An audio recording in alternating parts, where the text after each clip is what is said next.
And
it's 6 o'clock.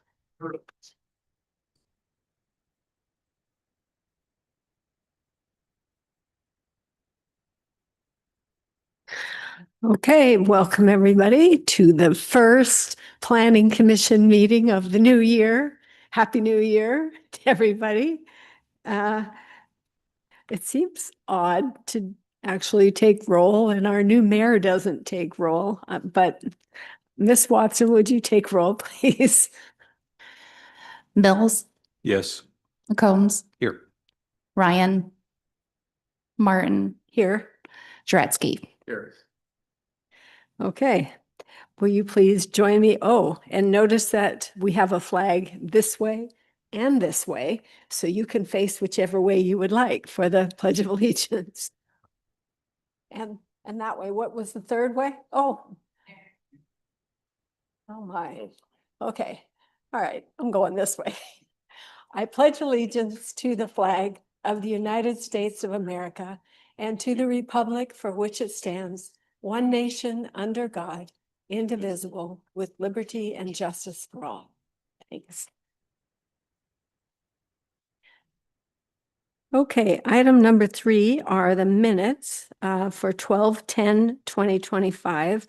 And before I ask for a vote, I'm wondering if the commissioners would be willing to postpone that vote for a little bit. I have a number of things that I'd like to work with Ms. Watson on for those minutes and bring them back to you if that's okay with you. Or if not, I can entertain a motion to approve the minutes.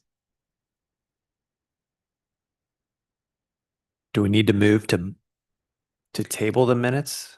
I don't think, Okay. I mean, yeah, you could have a motion, but I think if it's okay with you, we'll just postpone them for one meeting, and then I can spend time and talk with you about a couple things. Okay. All right. Item number 4 is public comment. This is the opportunity for anybody in the vast audience to come up to the podium, state your name and your city that you live in, and address the Planning Commission about items that are not on the vast agenda. Is there anybody in the audience who would like to speak? Hearing none, is there anybody online?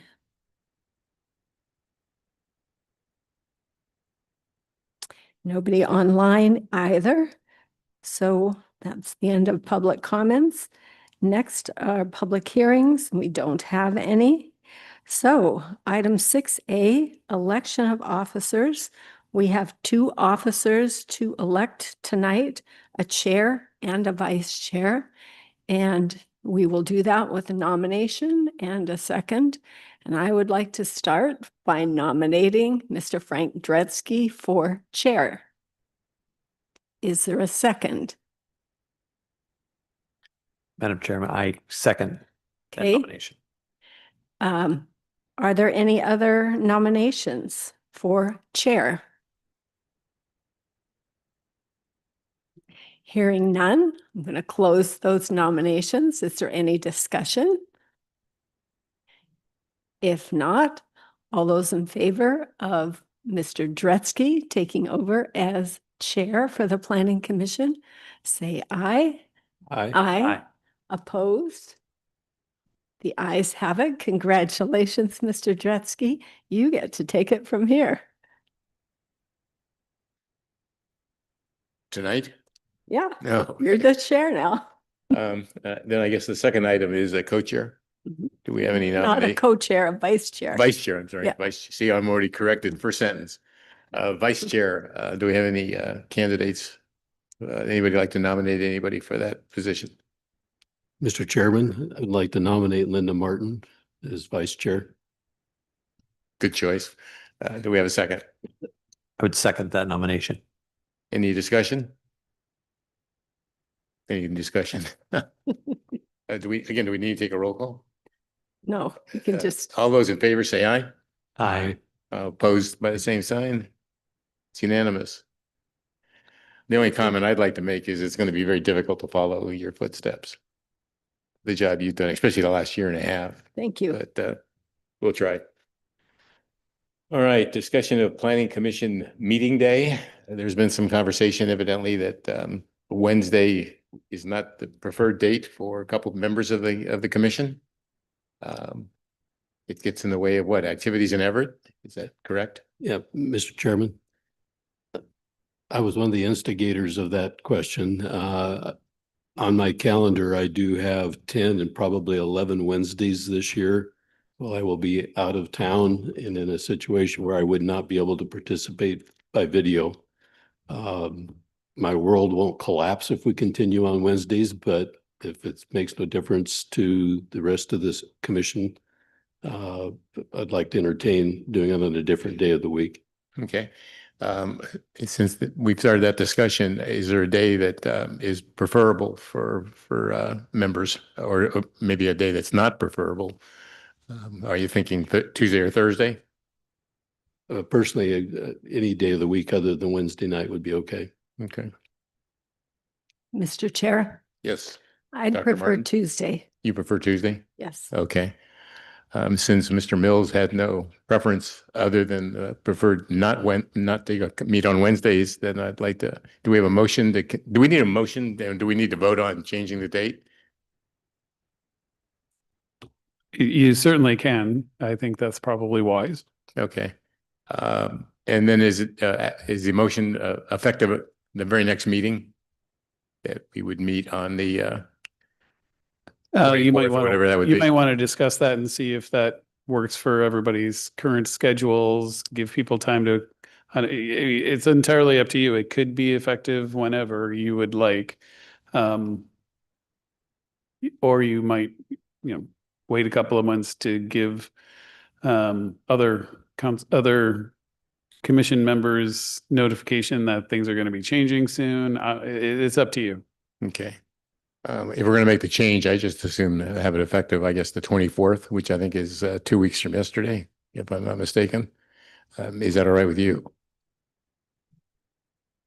And I guess we'll just have to hope that our one absent. Mr. Chair, Yes, Dr. Martin. I'd like to make a motion to move Planning Commission meetings to Tuesday evenings, whichever Tuesday evening is convenient for staff, actually. Okay. So are we also discussing keeping it on the second and fourth week? No, that wasn't the motion. Okay. Are you questioning whether the staff will be ready for that abrupt a change? Well, I think it's a different topic, but I think the mayor wants us to meet only once a month. Okay.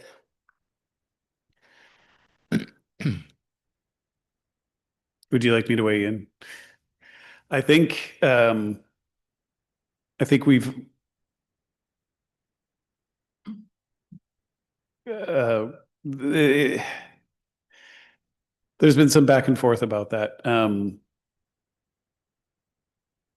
If the planning commission wants to meet just once a month because, there's a lack of time, like we're not going to be having any quasi judicial discussions anymore. So having meetings twice a month is less important because we're not holding up projects per se. You'll be working exclusively on development regulation changes, long range planning items, comprehensive plan type things that are legislative. So those don't normally have such a quick turnaround time as the projects that you used to do and when you were doing quasi judicial decisions. So there's, two ways we could do this. We could have it every 2 weeks still and cancel a bunch, or we can have it once a month, presumably on the second, now possibly Tuesday, as you're discussing. I think the mayor did like the idea of keeping it twice a month and then just canceling ones, but he also and I also understand, that makes your lives more complicated as you're trying to plan around the need to have meetings. So, I mean,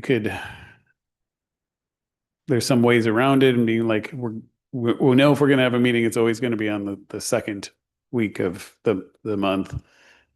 And, just more or less plan to have the one on the fourth Tuesday canceled.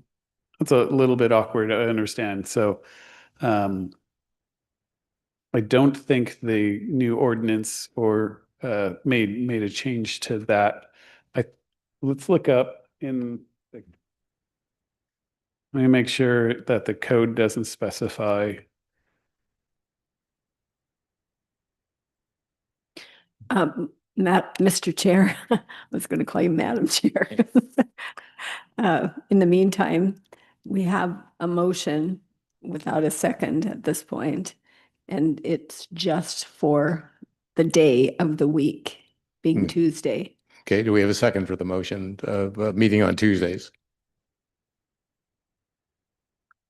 I second the motion. Okay. You'd like to call a roll call? Mills, Yes. McCombs, Here. Martin, Yes. Jaretzky. Yes. Okay, so we've settled on we're going to meet on Tuesdays. Now the next question is whether it's going to be scheduled for twice a month or scheduled for once with special meeting calls if needed.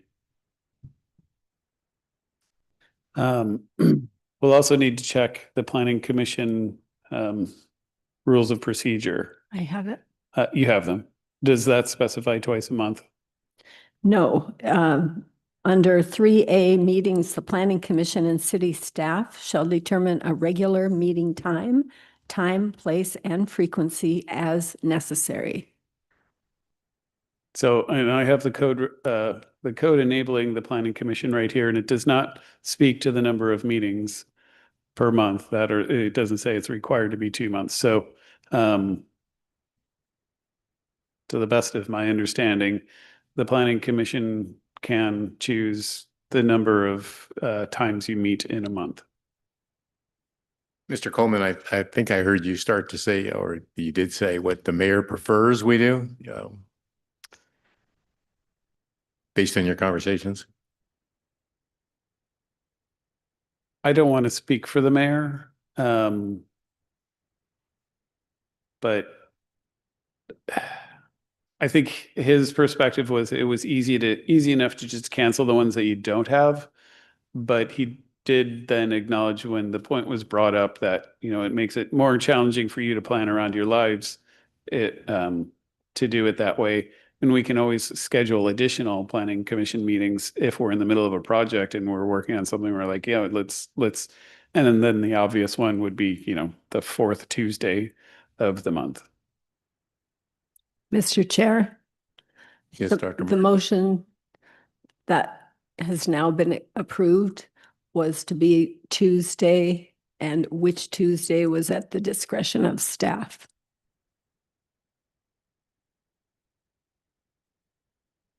Oh, I think we're good with the second Tuesdays.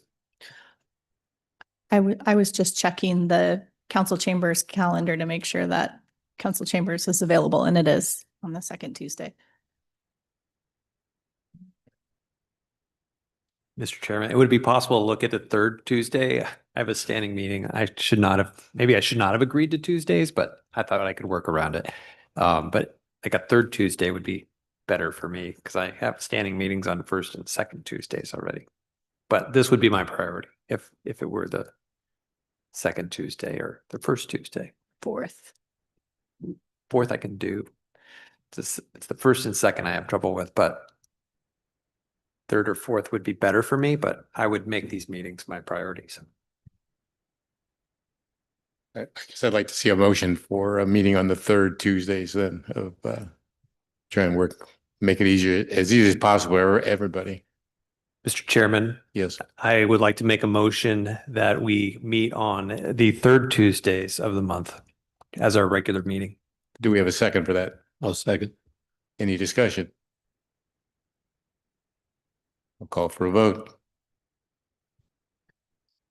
Mills, Yes. McCombs, Yes. Martin, Yes, Stratsky. Yes. Well, that was probably more difficult than I thought it would be, but we all survived it.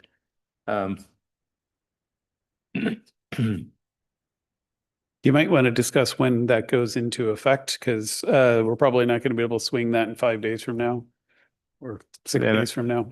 I guess then is it okay to make an executive decision and we'll meet on the third Tuesday of March, subject to any special meetings if you run into any time restraints. Yeah, which we weren't planning. So I'm sorry? we were not planning any special meeting. Okay.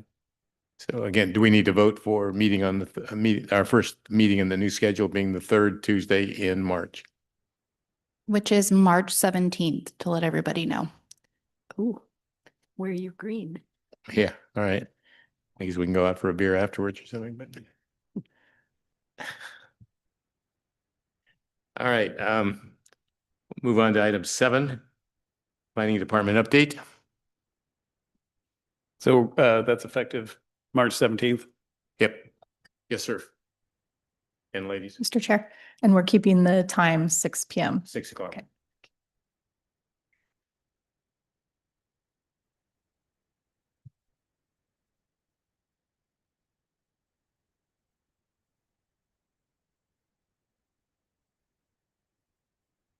All right. So it's been a little while since we've been together and some things have happened. So we thought we'd give you a kind of a formal presentation of the PCED department update.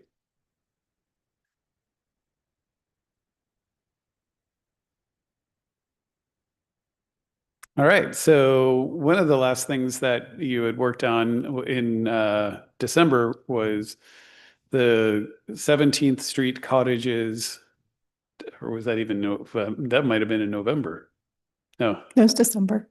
Or Oh yeah, it was in December. It's right here on the screen. In December of 2025, you looked at a unit lot subdivision on 17th Street, and that didn't go right to the didn't go right to the city council because it was being timed with a vacation ordinance. There was on the larger piece of property, there was a piece of alley right of way that had been unopened. So it was just bare land. There was no actual alley or utilities in there. And as part of that project, you probably remember there was a vacation request. So the timing of the vacation request required that it had a 1 month lead time when they set the date for the ordinance hearing. And so that was in February. So that's why this project didn't come to the city council until till Monday night. And at which time they had the vacation ordinance and approved the vacated right of way in the unopened alleyway. And then they went on to hear the closed record hearing for the unit lot subdivision itself and approved it. So that one is been approved. And now it's just in the developer's hands to submit the construction permits and get rolling. So that's that one. Any questions about that? So that's it for the quasi judicial decisions that the planning commission worked on. We won't be seeing any more of those here. So we'll be working more on things like legislative project updates. So,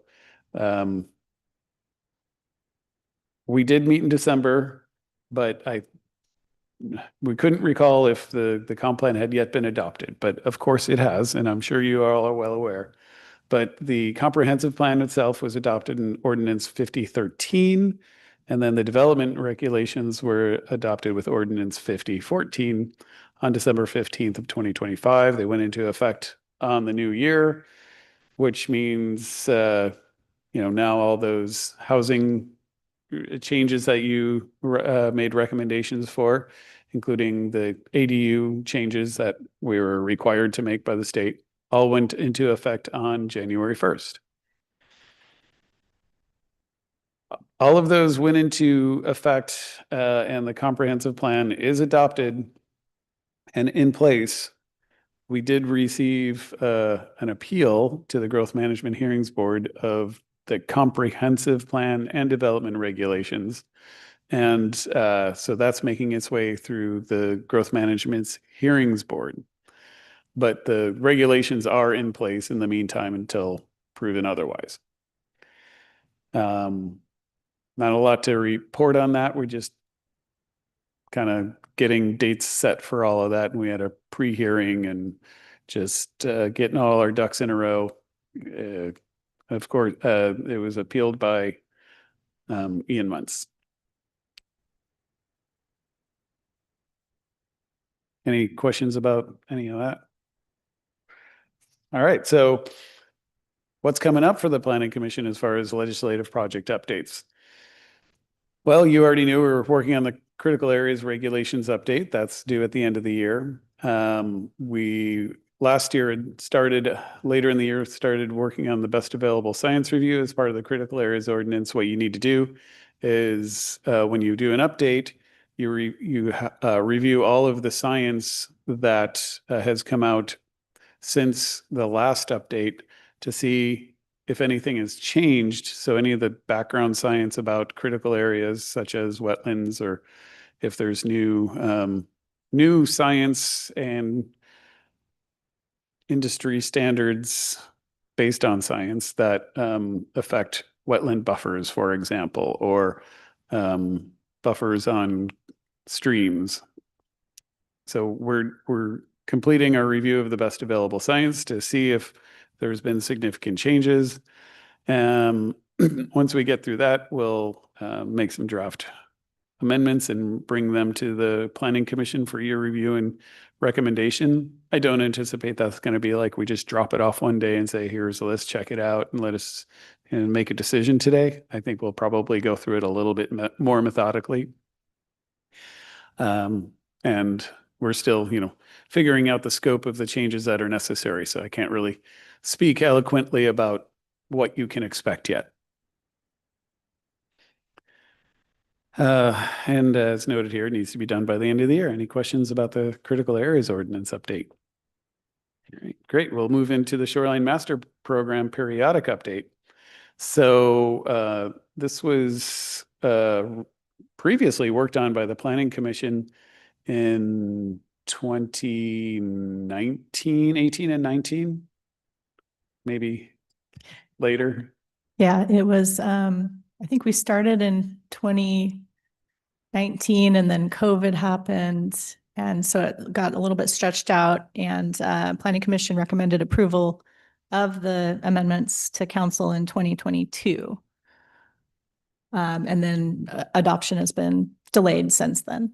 Was there appeals that we had to sort out? There were appeals of the critical areas regulations updates that for the last periodic review. And so those were related in part to critical areas regulations that were going to be adopted as part of the Shoreline Master Program updates. And so they were kind of tied in together. So yes, that caused us to delay adoption. And then, of course, we had to jump into the 2025 periodic update cycle, which delayed things again. So we're going to refresh the Planning Commission on what was done already and where everything is. And hopefully this can move through a little bit quicker because most of the work was done.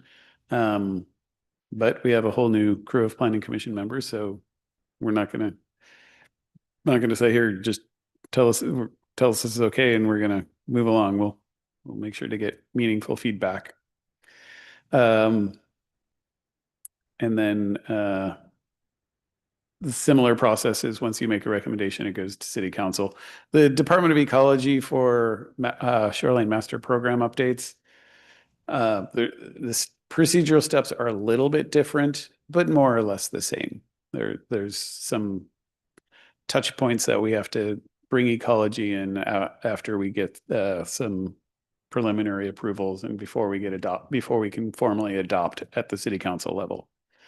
So it's a little bit different than the growth management stuff, but we'll certainly walk you through it. Any questions about the Shoreline Master Program periodic update that you'll be working on in 2026? All right.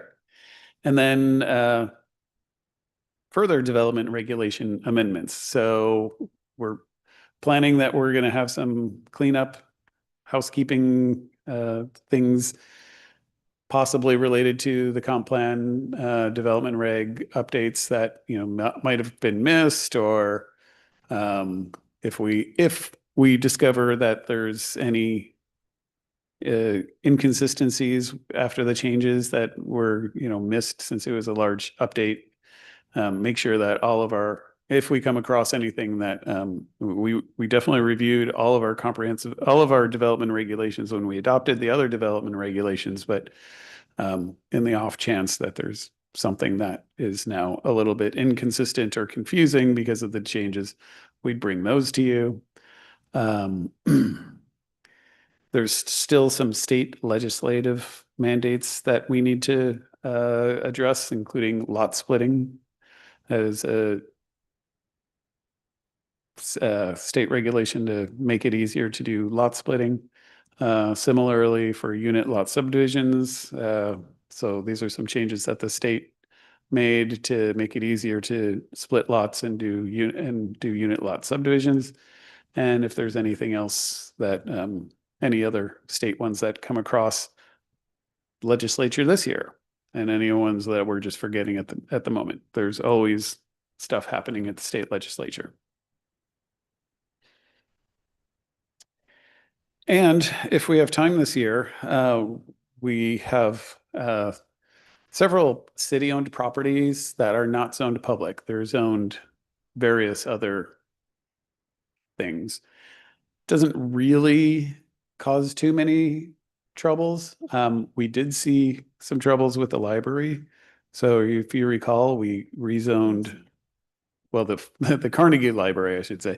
We rezoned which is the museum, to make sure that it can continue to be used as a museum. So we're going to look at doing that with some other city properties if we have time this year.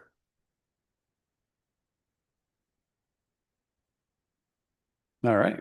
Any questions about any of the sort of odds and ends stuff that we're going to be working on this year? All right.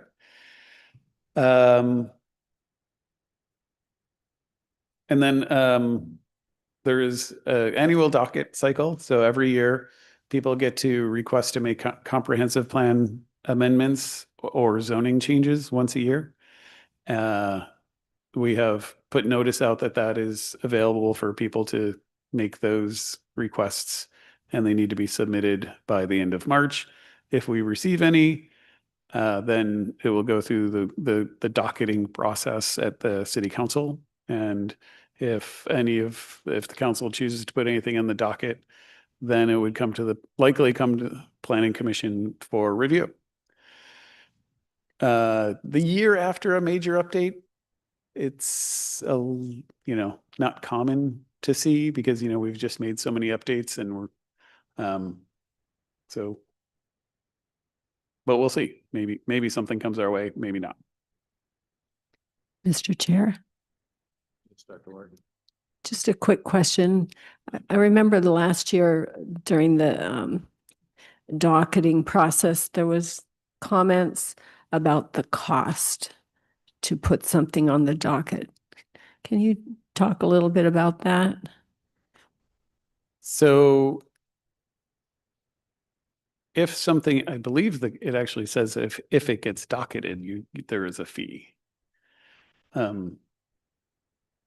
Or there's a there's fee. an initial fee, and then if it is docketed, then the rest of the fee is And is- payable. And is it thousands of dollars just to be for I the think it's like initial? 1,800 total. Yes, I believe so. Somewhere around there. I'm sorry, I don't know the exact. That's okay. I would just remember that that was an issue that was brought up numerous times. So Yeah. $1,800 just to present it to be put on the docket? No, it's a lesser amount to be submitted. That covers administrative costs because anytime they do that, now, staff is doing work to bring it to council, and it's not just Libby or I doing stuff. It's other departments, and there's a Right. fair amount of work to be done. And then if it ends up on the docket, then we're talking about public hearings and convening planning commission. And so that's where that fee originally came from, although it predates my time at the city. Mhm. Thank you. Mr. Coleman, just a point of clarification, or I guess, so this would be the process that if someone had something that they wanted to rezone, say that the example I would use would be the Sixth Street community wanted to look at some like a special zone. They would do that through the docket process. Yes. That'd be the appropriate way to do that. Yeah, that's right. And there was some discussion of them doing that this year. Okay. So that we'll see if they do. Okay.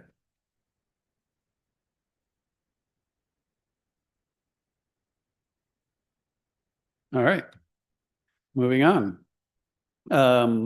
We were talking about the legislative items related to the comprehensive plan. I'm presenting these not because they're coming to the planning commission, but because they're an outgrowth of the planning commission's work. So after we updated the comp plan, and we're still completing the studies to make sure that we have a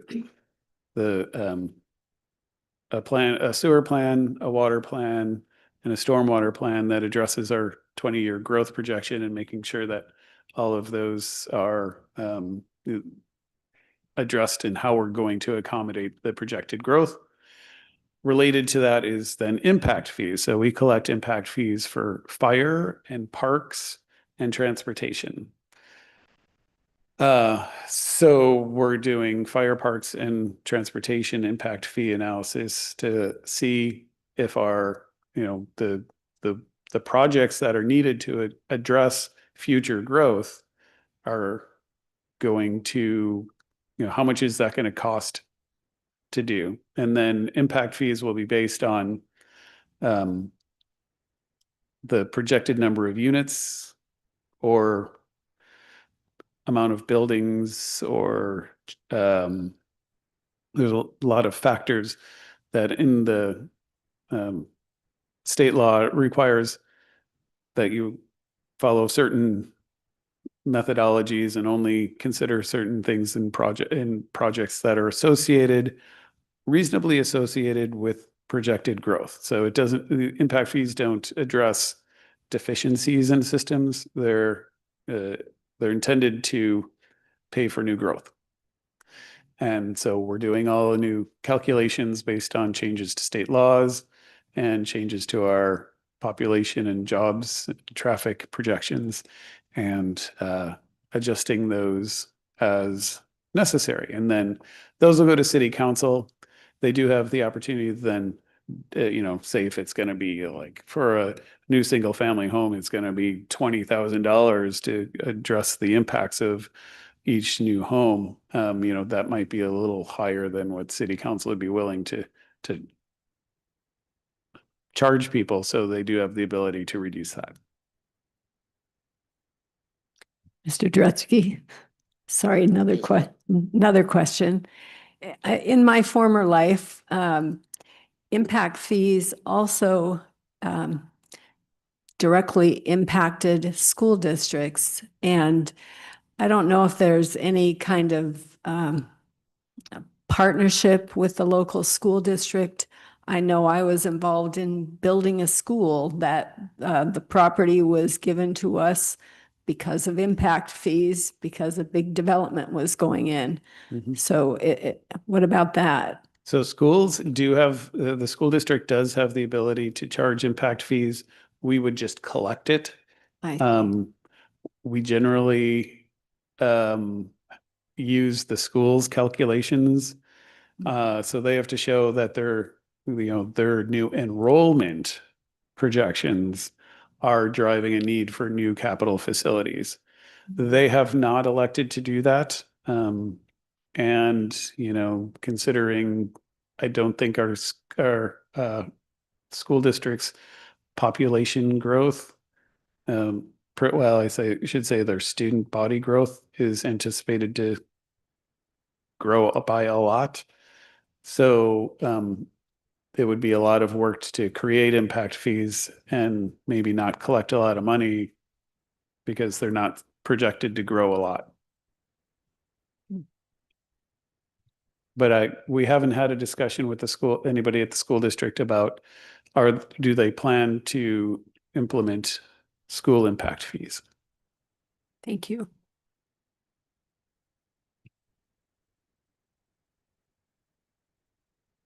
Mr. Chairman, Yes. impact fees are of particular interest to me. And back when we were reviewing the comp plan update, I asked the question about whether impact fees are charged currently to ADUs. And as I recall, the answer was most of them or all of them were not applied to ADUs. As part of this review process, I would like to have that question raised as to whether or not consideration should be given to including that in the denominator when going through the math of impact fees. I think the planning commission put that in their findings of fact, and so the city council is aware. And we'll certainly remind them as we go through the process with them. Thank you.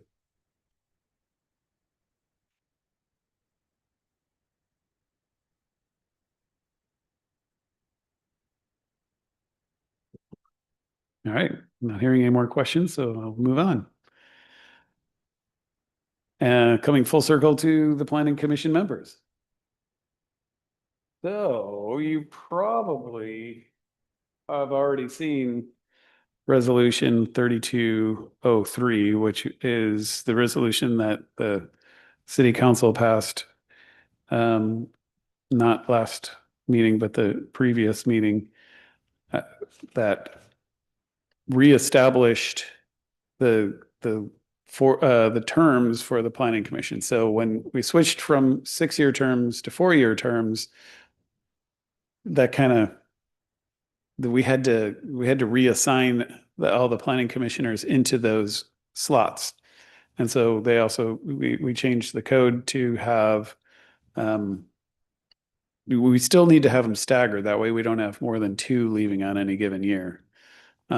So that established a 1-year term, because it was kind of a remainder of when you do the math, when you have 7 when you have 7 to fill. We had 2 2-year terms, 2 3-year terms, and 2 4-year terms.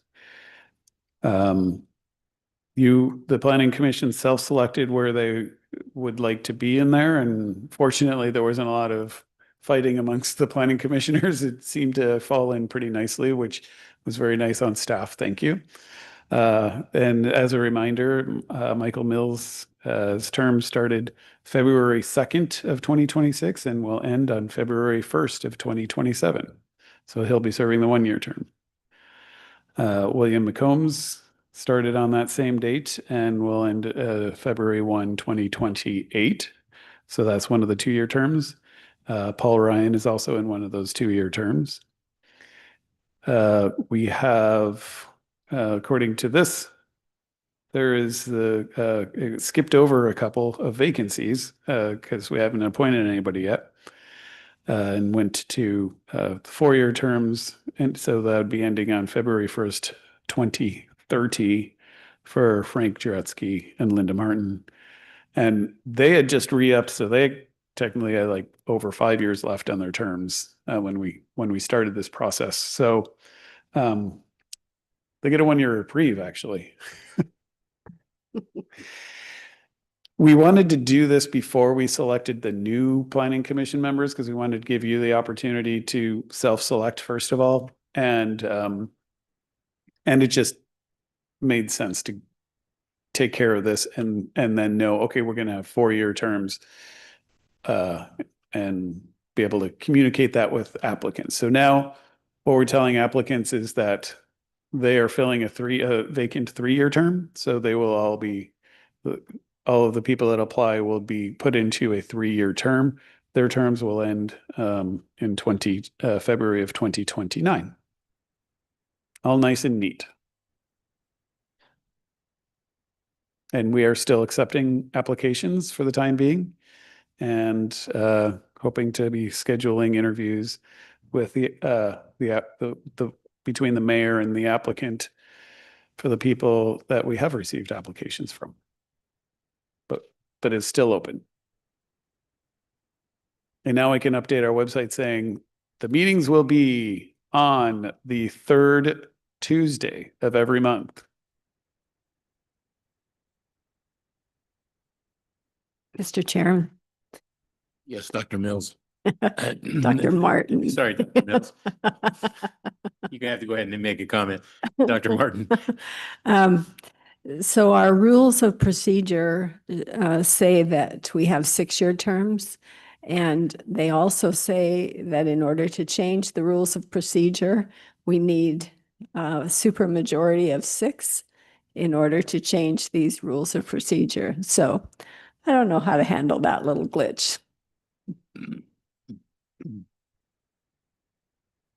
Well, it may make sense for once we have the new planning commission members assigned, maybe not on their first day, but maybe on their second meeting, review the rules of procedure just to update it since there's a unique change.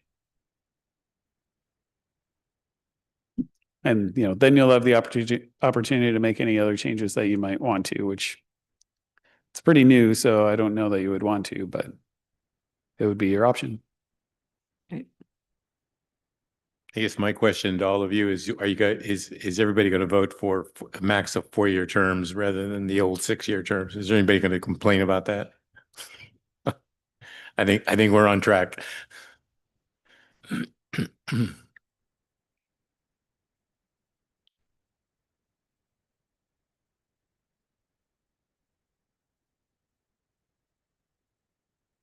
Any other questions? Any other questions about that? Well, cruising right along.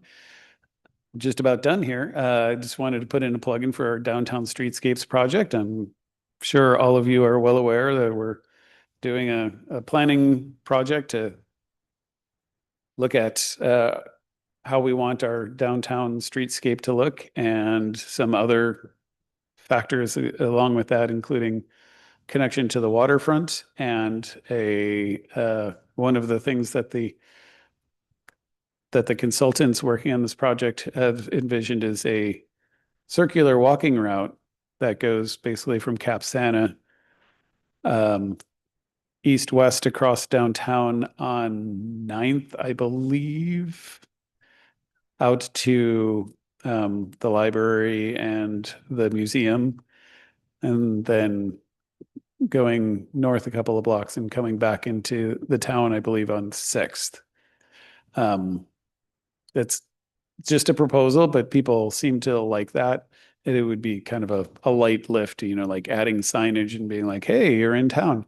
Do this little 1.5 mile, well, it's probably more like a 2 mile loop walk and see some interesting things. And so it'd be like signage, maybe some sidewalk improvements here and there. And seems like a pretty good idea, and people have been accepting of it. So maybe something like that'll get implemented. We're not proposing to do any of the things that are come out of this. We'd like to. So there'll still be some, I think, city council choosing which projects they're gonna be able to fund, and the loop walk won't really cost much. So I could see something like that, for example, being an easy one to get done pretty quick. But implementing some of the easier stuff at first, and then working towards doing some of the more ambitious things and finding funding. Is it Boston that has yellow footsteps in their walking area?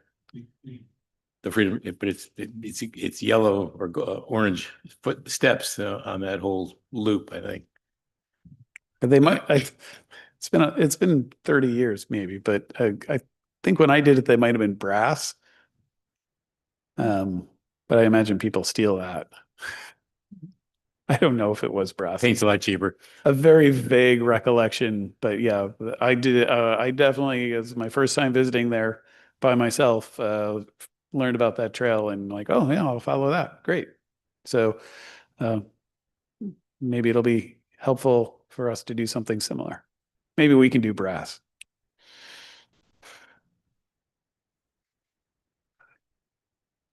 Well, thank you, Mr. Goldman. So here's the information on the survey. It's the survey is more or less the same as what the survey was at the open house that you were doing on your phone or by paper, but it's in a Survey Monkey style.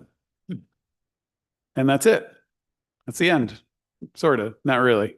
We'll just keep doing this every third Tuesday. Any other comments or questions from my co-council members or commission members? Mr. Chair, I apologize for the buffoonery, and I hate that I'm even going to bring this up, but I checked my calendar. The meeting that was a conflict is actually on the third Tuesday. So if it's not too late, I would like to make a motion that we would meet regularly on second Tuesdays. And miss St. Patrick's Day here? That would deconflict with St. Patrick's Day next month. So that would be a bonus. Well, I certainly don't have any issue with bumping it up to the second Tuesday of the month. Anybody have any issues there? Do we need another motion to change that? Since you changed the date, I think you need to make that motion. Thought you did make. I move that we schedule the regular planning commission meetings on the second Tuesday, in spite of what we may have discussed earlier this meeting. Okay, do I have a second? Second. And I guess I should ask Mr. Coleman and staff, is that going to be any issues for you? You guys already gone through and written. That makes it a little easier, to be honest with you. Oh. Third Tuesday was a little mentally a little tricky, but second Tuesday, I don't know. That makes a lot of sense. Okay, in that case, we've got a motion for a revision to our meeting date to the second Tuesday of each month, starting in March, which must be March 10th or so, if the Yes. 17th was the third. Do you want to take the roll, please? Mills, Yes. McCombs, Yes. Martin, Yes, but I'd really like a paper ballot. Yes. Jaretzky. Okay. Mr. Chair, one more motion. I would move that we excuse Mr. Ryan from tonight's meeting. Second. I think we just take a voice vote. All in favor of that request? Aye. Yes. Opposed by the same sign? That motion carries. Our first meeting of the year ends at 6:47. Thank you for your attendance and all the people in the audience. Thank you.